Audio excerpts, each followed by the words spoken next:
तमन्ना होना चाहिए, उसके प्रति लगन होना चाहिए, तो आप कुछ भी सीख सकते हैं। उम्र कहीं आड़े नहीं आती है। मैं आपको बतलाऊं कि अब ये मौका है इसलिए बोल रहा हूँ कि मेरे पत्नी को सन 2007 में हार्ट प्रॉब्लम हुआ था, तो उसको 2-3 जगह डॉक्टर्स के यहाँ ले जाना, कार्डियोलॉजिस्ट के ले जाना वगैरह ये करना, तो मैं स्कूटर से ले जाता था उसको। तो कभी कभी क्या होता कि पीछे में देखता तो उसका चेहरा देख के मैंने कहा इसको तकलीफ हो रही है।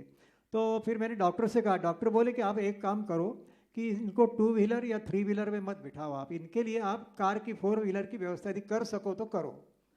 तो मैंने कहा ठीक है। तो मैंने फिर सेकंड हैंड मारुति 800 खरीदी, और फिर कभी भी जाना हो तो 500 रुपये दे के ड्राइवर को बुलाना।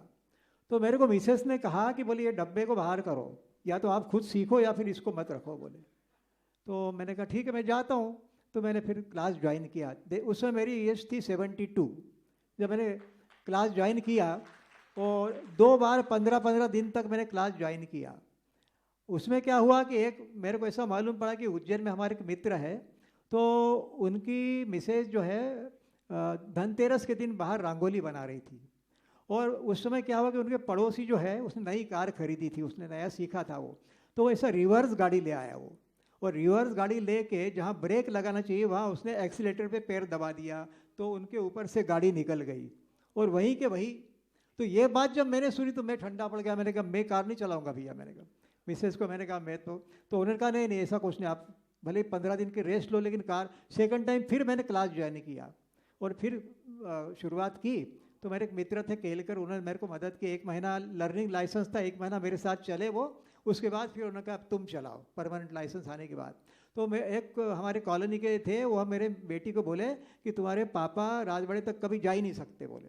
तो बेटी ने आके मेरे को कहा, मैंने कहा देखो एक बात है, जो कह रहे हैं वो सुन लो, अपन प्रयास करते रहेंगे। तो मैंने सबसे पहला जो अपना स्पैन बनाया मेरे घर चाणक्यपुरी में, वहाँ से लेके अन्नपूर्णा तक 8 दिन तक वहाँ गया मैं। फिर अन्नपूर्णा से आगे जा महू नाके तक गया 8 दिन। ऐसा होते होते 8-8 दिन बढ़ाते बढ़ाते एक दिन में यहाँ से लेके राजवाड़ा क्रॉस करके विजयनगर तक पहुँच गया मैं। तो मेरा कहना यही है। और अभी मैंने 2 साल पहले मेरी गाड़ी छोड़ी चलान मैंने।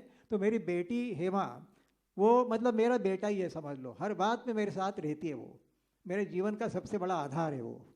तो उसने कहा कि पापा बोले अब 82 ईयर्स की एज हो गई, अब गाड़ी अब चलाना छोड़ दो आप। मैंने कहा मेरे को तो कॉन्फिडेंस नहीं, बोले हो लेकिन फिर भी छोड़ दो। तो फिर गाड़ी चलाना मैंने बंद कर दिया, उसको सेल कर दिया। दूसरी लेने वाला था वो मना कर दिया उसने, अब लेना नहीं बोले अब। तो उसके बाद मैंने फिर छोड़ दिया। फिर उसने कहा कि अब जो है आप ओला की शुरुआत हो गई है, ओला से गाड़ी बुलाओ और घूमो आराम से। तो अब जब ज़रूरत पड़ती है ओला है या फिर कोई रिक्शा है करके हम जाते हैं। मैं 2 व्हीलर भी वहाँ आसपास खाली सब्जी लाना या किराना लाना उसके लिए 2 व्हीलर का उपयोग करता हूँ आसपास, बाकी वो भी बंद कर दी मैंने। तो इस प्रकार से मेरा कहने का मतलब ये है कि किसी भी उम्र में कुछ भी आप सीख सकते हैं। सीखने की ललक होना, तमन्ना होना और उसके पीछे लगन होना और जिद होना कि मैं करूँगा ही। अब मैं आपको बतलाऊँ कि ये एक एक गाना, ये 24 गाने हैं। आपको आश्चर्य होगा, एक एक गाना मैंने लगभग 100 बार प्रैक्टिस की है इसकी। और सुबह उठ के ये मैंने ऐसे देखिए, ऐसे ये स्केच पेन से मैंने इसे कार्ड के ऊपर लिरिक्स बनाए, लिखे हैं ये। इसको मैंने क्या नाम से लेमिनेशन कर लिया ताकि ख़राब ना हो। तो मैं जब भी अपना टाइम मिलता है सुबह उठते बराबर इसको पढ़ता हूँ मैं। रात को सोते समय इसको पढ़ता हूँ। कभी भी नींद में 3 बजे नींद खुल गई, नींद नहीं लग रही तो इसको निकाला और पढ़ते बैठ गए। इस प्रकार से एक ये लगन है बस। तो बस यह है, तो मेरा आपको बस यही एक संदेश है कि किसी भी उम्र में कुछ भी आप सीख सकते हो, उम्र कहीं भी आड़े नहीं आती है। धन्यवाद।